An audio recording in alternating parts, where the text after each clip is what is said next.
Why was she the only one who could hear the girl crying? The humid air of late October hung heavy over Charleston's cobblestone streets. Salt water mixed with jasmine. History lived in every brick, every shadow, every whisper of Spanish moss swaying from ancient oaks.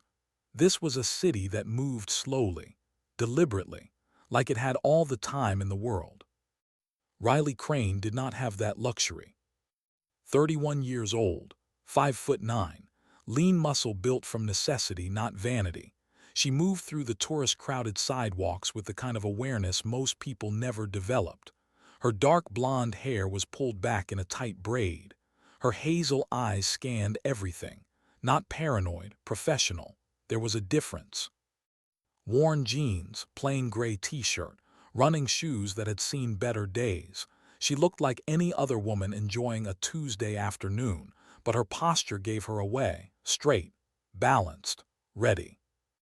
At her left side walked Gunnar, 4 years old, German shepherd, dark sable coat, amber eyes that missed nothing. He wasn't a pet, he was her partner, her brother, her reminder that she'd survived things that should have killed her. They deployed together twice, bled together once, and now they were both trying to figure out what normal looked like.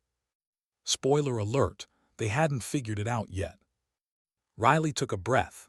Let the anonymity wash over her. Here, she wasn't Lieutenant Crane. She wasn't the woman who'd been told she was too small, too emotional, too female to make it through Bud S. She wasn't the SEAL who'd proven every single one of them wrong. Here, she was just a woman walking her dog. But then she heard it. A voice, harsh, cutting, the kind of voice that enjoyed its own cruelty. Riley stopped, tilted her head. Gunnar immediately sat. His body went rigid. He could feel the shift in her energy, the way her breathing changed, the way her jaw tightened. 50 yards ahead, outside a building painted an aggressive, glossy black, a scene was unfolding that made Riley's stomach turn. The building had a massive neon sign, Titanium Fist Martial Arts. Parked in front was a red convertible sports car that screamed insecurity. And standing over the hood was a man who looked like he'd bought his personality at the same store as the car. Brock Sterling, late 30s, slick-back hair, orange tan, tight black t-shirt stretched over biceps that were all show, no function, designer jeans, gold watch. Everything about him screamed, "Look at me." But Riley wasn't looking at him. She was looking at the girl. Petite, 22, maybe younger. Gray janitorial uniform 2 sizes too big, brown hair in a messy bun, dark circles under her eyes that spoke of exhaustion deeper than a few missed nights of sleep.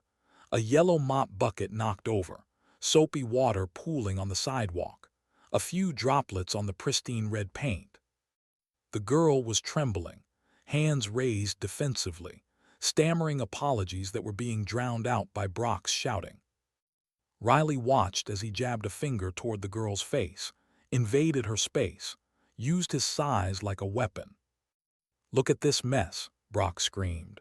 "Do you have any idea how much the detailing on this car costs? You clumsy, incompetent idiot.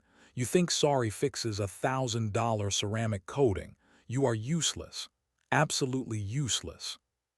The girl flinched with every word. Tears streamed down her pale cheeks. "I didn't mean to, sir. The wheel got stuck. I'll dry it off right now." Brock slapped the rag out of her hand, sent it flying into the dirty water. "Don't you touch my car with that filth." He stepped closer, towered over her, used every inch of his height to make her feel small.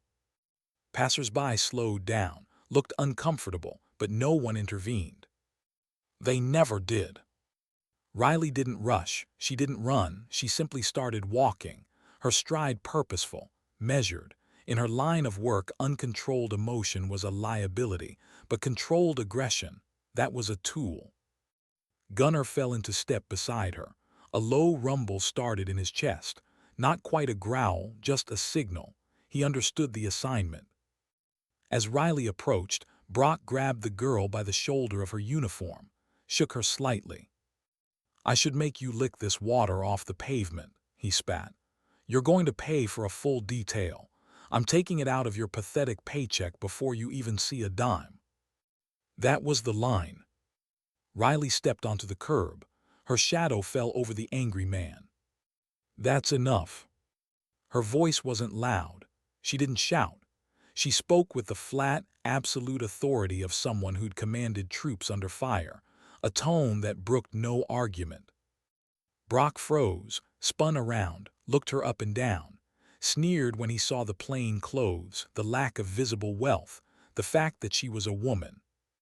"Walk away, sweetheart," Brock snapped. "This is none of your business. This incompetent girl ruined my property." Riley ignored the condescension, looked down at the girl. Her expression softened instantly. "Are you all right, miss?" The girl sniffled, wiped her eyes, too terrified to speak, but she nodded slightly. Riley turned her gaze back to Brock. The softness vanished, replaced by something colder, harder. She dropped some water on a tire. "It washes off. Put your hands on her again and we're going to have a problem that a car wash can't fix." Brock laughed, a harsh, barking sound. He stepped into Riley's personal space, tried to use his height advantage. He had maybe 2 inches on her. "Do you know who I am?" he demanded. "I am Brock Sterling. I own this street. I'm a black belt, a master instructor, and you're just some nobody walking a mutt." At the word mutt, Gunner took a single step forward, let out a sound that was unmistakable, deep, guttural, the warning of a predator. Brock flinched, jumped back a foot, his bravado cracked instantly.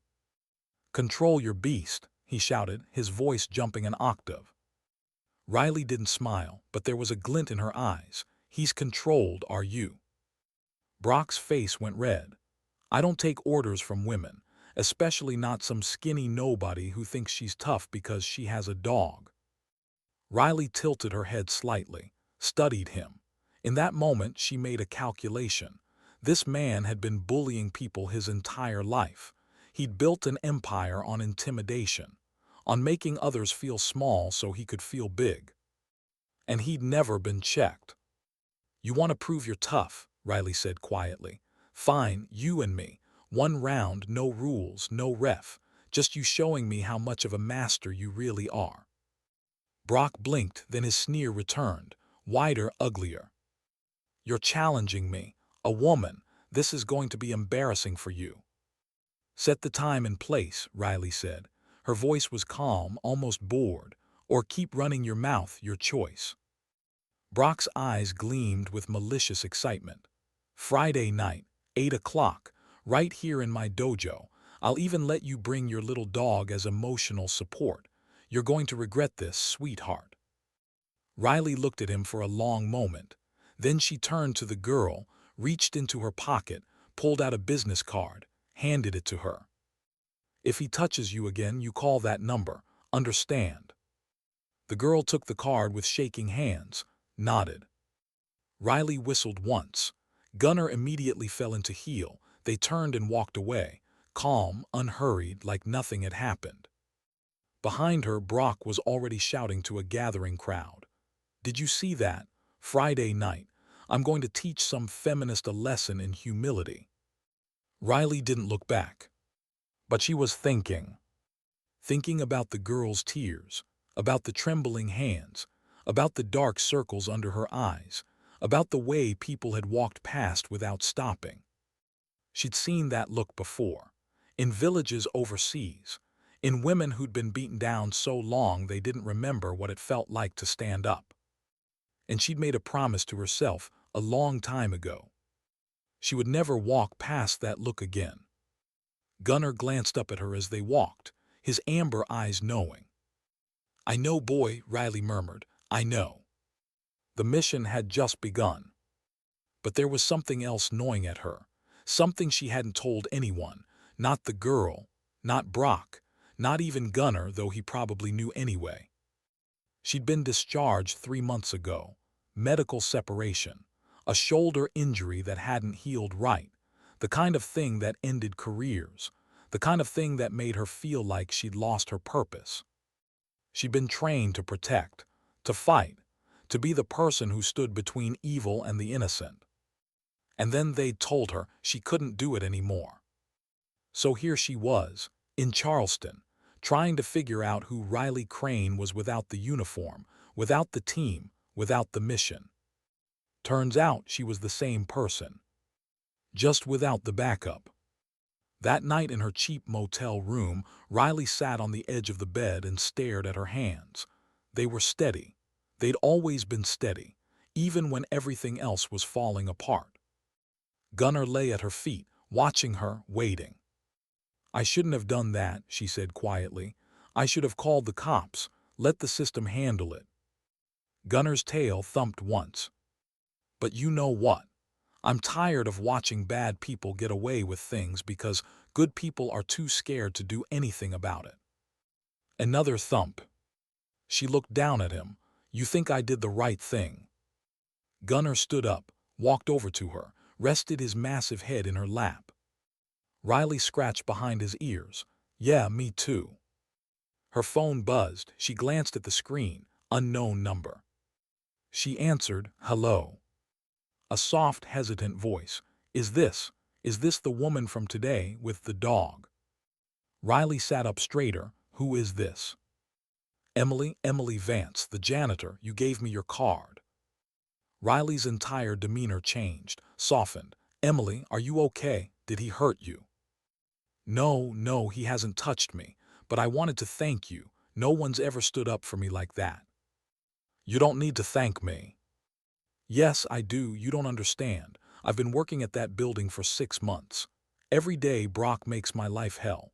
Yelling, throwing things, threatening to get me fired. And I just take it because I need this job. My mom has a heart condition. The medication costs more than I make. If I lose this job." Riley closed her eyes. "You won't lose your job." "But people are saying you challenged him, that there's going to be a fight. Is that true?" "Yes." Silence. "Then why would you do that for me? You don't even know me." Riley thought about the answer, really thought about it. "Because someone should have," she said finally. "And no one did, so I did." Emily started crying. Soft, grateful sobs. Thank you so much." "Emily, listen to me. If he comes near you again, you call me. Immediately, understand?" "Okay, I will." They hung up.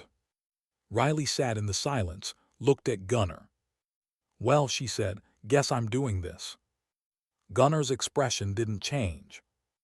"Yeah, I know, I'm an idiot. Why did every man in that dojo look at her like she was prey?" Friday night arrived like a storm on the horizon. Riley stood outside the Titanium Fist Martial Arts building. 8 o'clock sharp. The neon sign buzzed overhead, red and blue light washing over the black facade. Gunnar sat at her side, ears forward, alert. The door was propped open. Music thumped from inside, heavy bass, aggressive, the kind designed to pump up egos.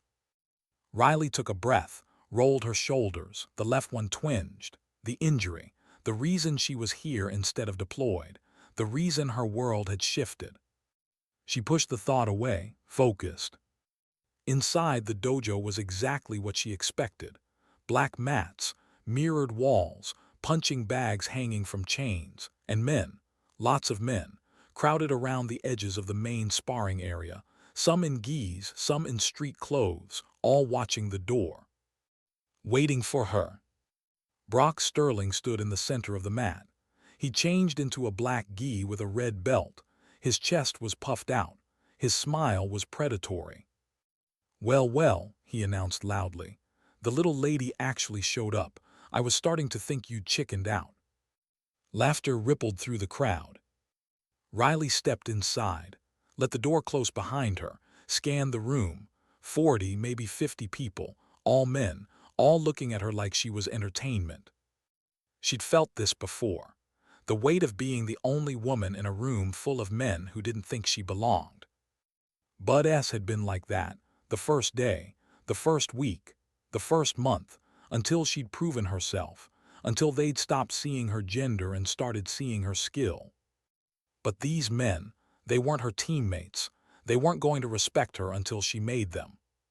"Where do you want me?" Riley asked. Her voice cut through the noise. Brock gestured to the mat. "Right here, sweetheart. Center stage. I'm going to make this educational. Show my students what happens when someone gets in over their head."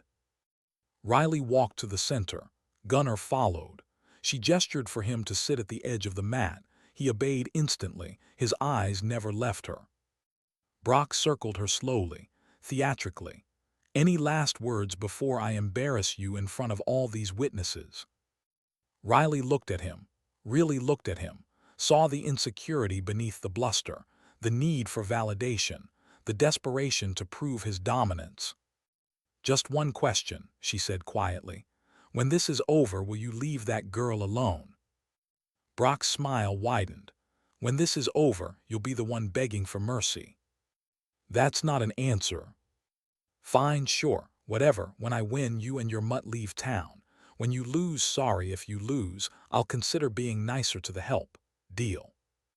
Riley nodded once. "Deal." Brock rolled his neck, cracked his knuckles, put on a show for the crowd. "No rules, no tapping out. We go until one of us can't continue. Ready?" Riley didn't answer. She just shifted her weight, dropped her hands, waited. Brock lunged. He came in fast, aggressive. A big haymaker aimed at her head, telegraphed from a mile away. Riley slipped it, barely moved, just tilted her head 6 inches to the left. His fist whistled past her ear. She didn't counter, not yet. Brock spun, threw a roundhouse kick, all power, no precision. Riley stepped back, let it pass, watched his balance, his footwork, his tells. "Stand still," Brock shouted. The crowd was getting restless. They'd expected a quick knockout, a woman hitting the mat, blood, drama. Instead, Riley was making him look slow. He charged again, this time a combination, jab, cross, hook, better but still sloppy. Riley blocked the jab, deflected the cross, ducked under the hook, moved inside his guard. And there it was, the opening. She could have ended it right then. A palm strike to the solar plexus, a knee to the liver, an elbow to the temple. But she didn't. Because she needed him to escalate. She needed him to show everyone in this room exactly who he was. Brock grabbed for her, tried to clinch, use his size. Riley broke his grip, shoved him back, created distance. His face was red now, sweating, frustrated. "What's wrong?" Riley asked calmly. "I thought you were a master." "That did it." Brock roared, rushed her like a bull. No technique, just rage. Riley sidestepped, used his momentum against him, swept his lead leg, sent him sprawling onto the mat. The crowd gasped. Brock scrambled to his feet. His gi was dusty, his pride was wounded. "Lucky shot," he snarled. Riley said nothing, just reset, waited. He came at her again, and again, and again. Each time she made him miss, made him look foolish, made him burn energy. She wasn't trying to humiliate him. She was trying to expose him. And then he made a mistake. He went for her injured shoulder, grabbed it, twisted hard. The pain shot through Riley like lightning, white-hot, blinding. She gasped, her vision blurred. Brock grinned, felt the weakness, exploited it. He threw her to the ground, straddled her, raised his fist. "Not so tough now, are you?" The room went silent. Riley looked up at him, at the rage in his eyes, the need to dominate, to hurt. And something inside her clicked. She'd been holding back, being careful, trying to be measured. But this man didn't deserve measured. Riley's right hand shot up, caught his descending fist, stopped it midair. Brock's eyes widened. He tried to pull away. Riley didn't let him. She twisted his wrist, locked his elbow, used her hips to buck him off balance. And then she was on top. Her left arm, the injured one, was screaming, but she didn't care. She pinned his right arm with her knee, used her weight to immobilize him. "You want to hurt people," Riley said quietly, so quietly only he could hear. You want to use your size to make others feel small. Brock struggled, tried to break free. Riley increased the pressure on his elbow, just enough to make it hurt. Here's the thing about bullies, she continued. You're only tough when the other person can't fight back. She leaned in closer. Her voice dropped to a whisper. I can fight back. And then she released him, stood up, stepped away. Brock lay on the mat, breathing hard, humiliated, defeated. The crowd was stunned into silence. Riley walked to Gunnar, scratched behind his ears. Her shoulder was throbbing. She'd probably torn something. Again. But she didn't care. Behind her, Brock was getting to his feet. His face was purple with rage, with shame. This isn't over, he hissed. Riley looked back at him. Yes, it is. Leave the girl alone, or next time I won't be so gentle. She walked to the door, Gunnar at her side, every eye in the room following her. As she stepped outside into the cool night air, she heard it, a single voice from inside. Who the hell was that? Riley smiled just a little. She was nobody, and that was exactly the point. But as she walked to her truck, parked 2 blocks away in the shadow of an old oak tree, Riley felt the adrenaline draining from her system, felt the pain in her shoulder growing, felt the exhaustion creeping in. She'd won the fight, but what had she actually accomplished? Brock would regroup, get angrier, come at her harder. Men like him always did.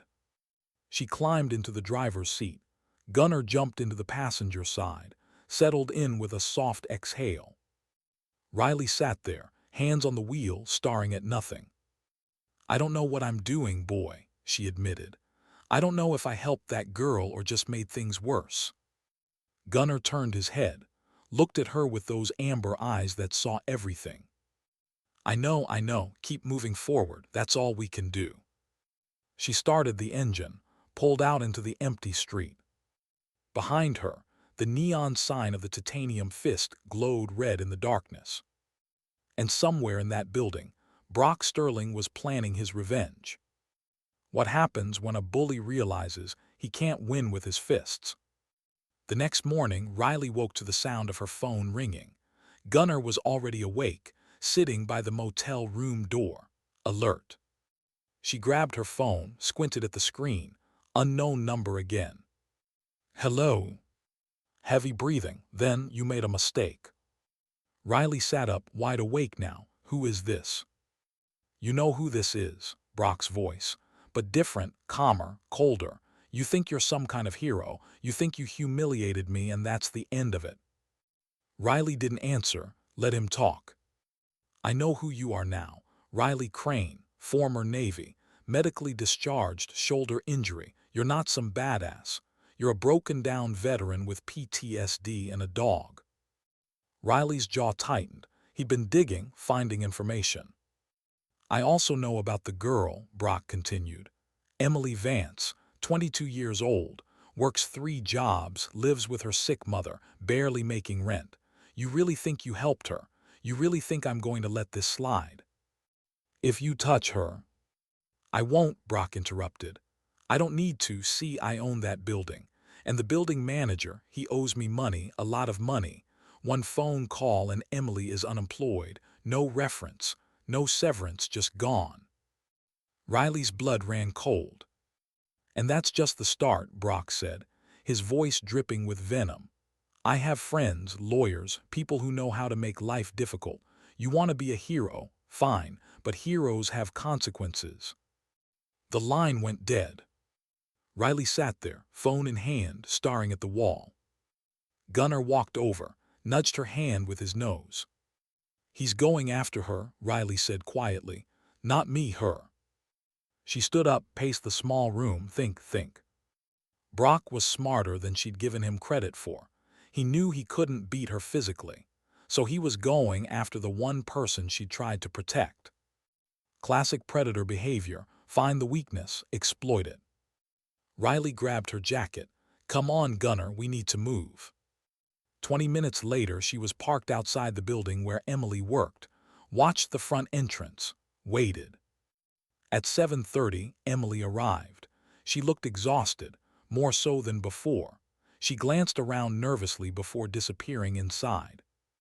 Riley sat there for another hour, watching. Nothing happened. But she knew it would. Brock wasn't bluffing. Her phone rang again, different number this time. "Hello, Miss Crane," a man's voice, professional, formal. "This is Roger Henderson. I'm the building manager where Emily Vance works." Riley's grip tightened on the phone. "What do you want?" "I need to speak with you, in person. It's about Miss Vance's employment." "Did Brock Sterling put you up to this?" "Silence, then. Please just come to my office, 3rd floor. I'll be here until noon." He hung up. Riley looked at Gunnar. "This is a setup." Gunnar tilted his head. "But we're going anyway, aren't we?" Gunnar's tail wagged once. Riley got out of the truck, checked her surroundings. Old habits. Then she and Gunnar walked into the building. The lobby was standard office building. Marble floors, potted plants, security desk. A board guard looked up, saw the dog. "Ma'am, no animals." Riley pulled out a card. Service animal certification. Gunnar's military credentials. The guard's expression changed. "Oh, sorry, go ahead." They took the elevator to the 3rd floor, found the building manager's office. The door was open. Roger Henderson was in his 50s, thinning hair, tired eyes. He looked up when Riley entered, saw Gunnar, swallowed nervously. "Miss Crane, thank you for coming. Please sit."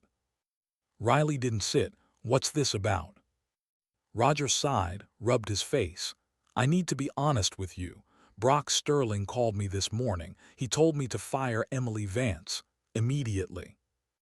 And I can't afford not to. I owe him money, a lot of money. He holds the lease on his dojo space. He's threatened to sue to make my life hell." Riley stepped closer. "So you're going to fire a girl who's done nothing wrong because a bully is throwing a tantrum?" "I don't have a choice." "Everyone has a choice." Roger stood up, frustrated, scared. "Easy for you to say. You don't have a mortgage, kids in college, a life that can be destroyed by one lawsuit. I'm sorry, I really am, but Emily is gone. End of the week." Riley stared at him, saw the fear, the resignation, the cowardice. "How much do you owe him?" Roger blinked. "What?" "How much money do you owe Brock Sterling?" $15,000, but that's not." "I'll pay it." Roger's mouth fell open. "You, what?" "I'll pay your debt. You leave Emily alone. You stand up to Brock, and you do your job like a man instead of a coward." I can't accept that." "Yes, you can. Because the alternative is you fire an innocent girl to save your own ass, and you'll have to live with that for the rest of your life." Roger sat down heavily, put his head in his hands. Riley pulled out her phone, opened her banking app. She had savings, military pay, deployment bonuses, money she'd been saving for. What? A future that didn't exist anymore. She transferred $15,000 to Roger Henderson's account. His phone buzzed. He looked at it. His eyes went wide. You actually. Tell Brock Sterling you don't owe him anything anymore. Tell him to go to hell." Riley turned to leave. "Wait," Roger called out. "Why would you do this? You don't even know me." Riley looked back at him, "Because someone has to." She and Gunnar left the office, took the elevator back down, walked out into the sunlight. Her phone rang immediately. Brock again. She answered, running out of plays. "Brock. You think you're so smart," he snarled. "Paying off Henderson's debt, very noble, but you're missing the bigger picture." "Which is?" "I don't need him to fire her. I can destroy her reputation, spread rumors, make sure no one in this city will hire her.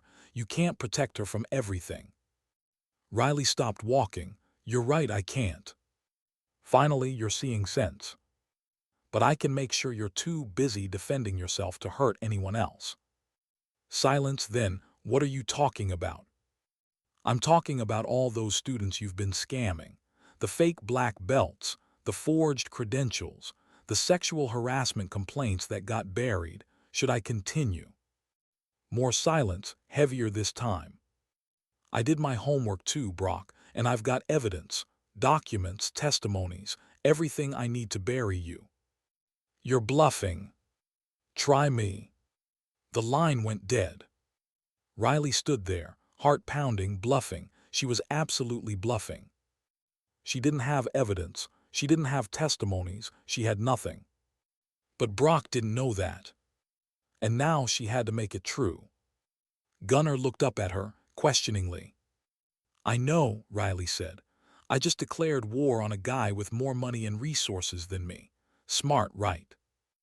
Gunnar's expression didn't change. Yeah, I'm an idiot. But she smiled anyway. Because for the first time in 3 months, she felt like herself again. She had a mission, a purpose, something worth fighting for. And she wasn't going to stop until it was done. How do you fight an enemy who hides behind lawyers and money? Riley spent the next 3 days doing what she did best: reconnaissance, intelligence gathering, building a case. She started with the dojo, sat in her truck across the street, watched people come and go, took notes, photos, documented everything. She noticed patterns: students arriving angry, leaving angrier, parents dropping off kids who looked terrified, young women who walked in confident and left looking shaken. On the third night, one of those young women came out in tears. Riley got out of her truck, approached her carefully. Excuse me, are you okay? The woman was maybe 19, college student. She wiped her eyes. I'm fine. You don't look fine. It's nothing, just, Brock said some things, made me uncomfortable. Riley pulled out her phone. Can I ask what he said? The woman hesitated. Then the words came pouring out.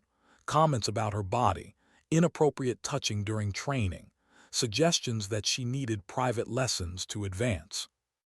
Riley listened, took notes.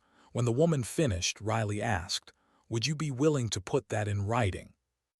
I don't know, he's powerful, he has lawyers. So do I, a lie, but a necessary one. The woman looked at Riley, really looked at her, saw something there, strength maybe, or just someone who believed her. Okay, yes, I'll do it. Riley got her contact information, promised to follow up. One victim, one testimony. It was a start. Over the next week, Riley tracked down 6 more people, former students, instructors who'd quit, parents who'd pulled their kids out of the program. Each one had a story. Each one had been too afraid to speak up. Until now. Riley compiled everything into a file: documentation, testimonies, financial records she'd obtained through creative means. She wasn't proud of how she got them, but she got them. And then she made copies, sent them to the local newspaper, the Better Business Bureau, the State Martial Arts Licensing Board. And waited. It took 4 days for the first article to drop. Local martial arts instructor faces multiple allegations of misconduct. The story detailed the complaints, the financial irregularities, the forged certifications, everything. Riley's phone exploded, texts from unknown numbers, thank yous from victims, threats from Brock's supporters. She ignored all of it except one. Emily, I saw the article, did you do this? Riley typed back, you're safe now, that's all that matters. I don't know how to thank you. Take care of your mom, that's thanks enough. Riley put her phone down, looked at Gunnar. Well boy, we poked the bear, let's see what happens next. What happened next was a lawsuit. Brock Sterling sued Riley for defamation, harassment, intentional infliction of emotional distress. He was seeking $500,000 in damages. Riley sat in a coffee shop reading the court documents. Her hands were steady, her heart was not. $500,000. She didn't have that kind of money. She'd already spent $15,000 helping Emily. Her savings were dwindling, and now this. A lawyer would cost tens of thousands just to defend, and she'd probably lose anyway. Brock had resources, connections. She had a dog and a bad shoulder. But she'd known this was coming, had prepared for it. Sort of. Her phone rang, a number she recognized, Charleston Police Department. "Miss Crane, this is Chief Garrett. We need to talk." Riley met him at a diner on the edge of town. Chief Garrett was in his 60s, gray hair, sharp eyes. He'd been a cop for 40 years and looked like it. He slid into the booth across from her, ordered coffee, waited until the waitress left. "You've stirred up quite a mess," he said. "I exposed a criminal." "You exposed yourself to a lawsuit." "Same thing." Chief Garrett smiled slightly. "You're either very brave or very stupid." "Can it be both?" He chuckled, then his expression turned serious. "I've been watching Brock Sterling for years, always suspected something was off, but he's careful, knows how to cover his tracks. Then you show up and in 2 weeks you've done what we couldn't do in 5 years. Riley sipped her coffee, said nothing. "We opened an official investigation," Garrett continued. "Based on your documentation, we're looking into fraud, sexual misconduct, tax evasion. It's going to take time, but we're building a case." "And the lawsuit?" "Between you and me, his lawyer is a shark, but sharks need blood in the water. If we can prove criminal activity, the civil suit falls apart." "How long?" "Months, maybe a year." Riley closed her eyes. A year of legal battles, a year of stress, a year of watching her savings disappear. "I can't afford months." "Then let me ask you something," Garrett said. "Why are you doing this? You're not from here. You don't owe this city anything. You could have walked away." Riley thought about the answer, really thought about it. "Because I'm tired of walking away," she said finally. "I've spent my whole life being told I'm not strong enough, not tough enough, not enough. And I proved them wrong, made it through hell, earned my place. Then my body gave out and they sent me home, told me I was done." She looked at Garrett. "I'm not done. I still have something to give. And if that something is making sure one less bully hurts one less innocent person, then that's enough for me." Garrett nodded slowly. "You know, I was a Marine.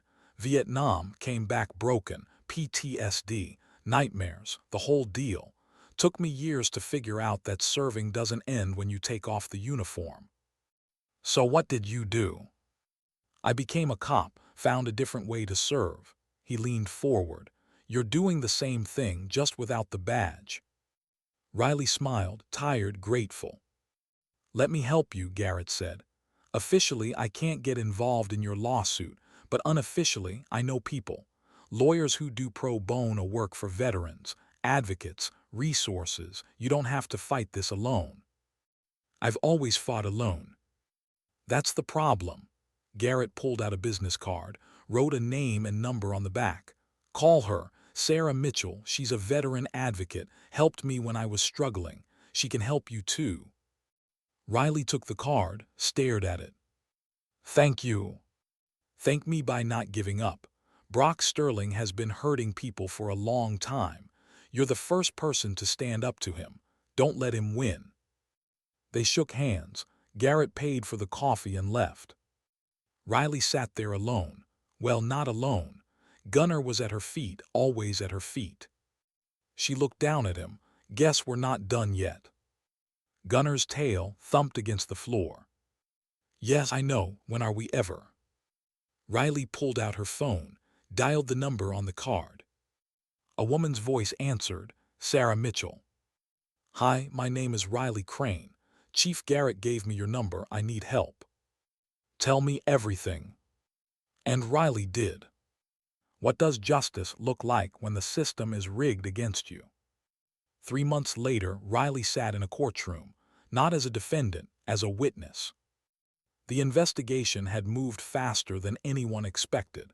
Chief Garrett's team had uncovered a pattern of fraud, harassment, and intimidation spanning 15 years. Dozens of victims had come forward. Financial records had been seized. Evidence had been compiled. Brock Sterling was being charged with wire fraud, sexual harassment, and racketeering. The civil lawsuit against Riley had been quietly dropped. But today wasn't about Brock. Today was about something else. The judge was reviewing a petition to revoke Brock's business licenses, to shut down the titanium fist martial arts permanently, to seize his assets and distribute them to his victims as restitution. Riley sat in the gallery, Gunner at her feet, Sarah Mitchell beside her. Sarah had been everything Chief Garrett promised: smart, fierce, relentless. She'd connected Riley with pro bono lawyers, helped navigate the legal system, fought for her when Riley was too exhausted to fight for herself. And she'd won. Now they were waiting for the final ruling. The judge was an older woman, gray hair, reading glasses. She'd heard testimony from dozens of victims, reviewed thousands of pages of evidence, and now she was ready to make her decision. In the matter of the state versus Sterling, she began, her voice firm, authoritative. I find the evidence presented to be overwhelming and disturbing. Mr. Sterling has engaged in a pattern of predatory behavior that has harmed countless individuals, many of whom were vulnerable, many of whom trusted him. Brock sat at the defendant's table, his lawyer beside him. His face was ashen. His expensive suit couldn't hide the fact that he looked broken. It is the judgment of this court that all business licenses held by Mr. Sterling be immediately revoked, all assets frozen pending distribution to victims, and that Mr. Sterling be remanded to custody pending trial on criminal charges. The gavel came down. Brock's head dropped. His lawyer whispered something, but it was over. Riley sat there, numb, not triumphant, just tired. Outside the courtroom, reporters were waiting, cameras, microphones, questions shouted from every direction. Riley ignored them, walked to her truck, Gunner at her side. But Emily was waiting there, standing next to Riley's truck, smiling. Riley. Riley stopped. Emily, what are you doing here? I wanted to thank you, in person, for everything. You don't need to thank me. Yes, I do. Because of you, I got my life back. I got a new job, better pay, better hours. My mom's medication is covered, and I'm not afraid anymore. Riley felt something tighten in her chest. I'm glad. Emily stepped forward, hugged her. Riley stiffened, then relaxed, hugged her back. You're a hero, Emily whispered. I'm not. Yes, you are. To me, you are. They pulled apart. Emily wiped her eyes, smiled. If you ever need anything, anything at all, you call me, okay? Riley nodded, okay. Emily left, disappeared into the crowd. Sarah Mitchell walked up, stood beside Riley. You did good work here. We did good work. Sarah smiled. You ever think about making this official, becoming an advocate, a consultant? There are a lot of people who could use someone like you. Riley thought about it. Maybe. Right now I just want to sleep for a week. Fair enough, but think about it. The world needs more people like you, people who fight for those who can't fight for themselves. They shook hands. Sarah left. Riley climbed into her truck. Gunner jumped in beside her. She sat there, engine off, staring at the courthouse. 3 months ago, she'd been a broken-down veteran with no purpose, no direction, no hope. Now she'd helped bring down a predator, saved a girl's life, gave victims their voices back. It wasn't what she'd planned. It wasn't the mission she'd trained for. But it was enough. Riley started the engine, pulled out into traffic. Her phone buzzed, a text from Chief Garrett. Celebration dinner tonight. Liberty Bell Tavern, you're buying. Just kidding, you're the guest of honor. Riley smiled, actually smiled. Maybe she wasn't done serving after all. Maybe this was just a different kind of deployment. Charleston streets passed by her window, historic, beautiful, safe. A little safer because she'd been here. That evening, the Liberty Bell Tavern was packed. Veterans, community members, people whose lives had been touched by what Riley had done. Elias Thorne, an old Marine, raised a glass. To Riley Crane, a warrior who never forgot what the uniform means, Semper Fi. The crowd echoed, Semper Fi. Riley raised her glass, felt the weight of gratitude, of belonging. For the first time in months, she didn't feel broken. She felt whole. Later that night, Riley drove to White Point Garden, the battery where the harbor met the ocean. She let Gunner out. They walked along the seawall. The moon was full, reflected on the dark water. The air was cool, peaceful. Riley sat on the wall, dangled her legs over the edge. Gunner sat beside her. "We did good, boy." Gunner leaned against her, warm, solid, loyal. Riley looked out at the horizon, thought about everything that had happened, everything that had changed. She thought about Bud S., about the men who told her she couldn't make it. She thought about the injury, the medical discharge, the feeling of being cast aside. She thought about Brock, about Emily, about all the people she'd helped. And she realized something. She was still a SEAL. Not in title, not in uniform, but in spirit. Because being a SEAL wasn't about the trident on your chest. It wasn't about the missions or the medals. It was about standing between evil and the innocent, about protecting those who couldn't protect themselves, about never quitting, never surrendering, never leaving a teammate behind. And Emily had been her teammate, even if she didn't know it. Riley stood up, dusted off her jeans. "Let's go home, Gunner." They walked back to the truck, but as Riley opened the door, she noticed something. A figure standing across the street, watching her. Tall, male, military bearing. He stepped forward into the streetlight. Older 50s, gray hair, weathered face, Navy insignia on his jacket. Riley tensed, hand instinctively moving to her hip where her sidearm used to be. The man raised his hands.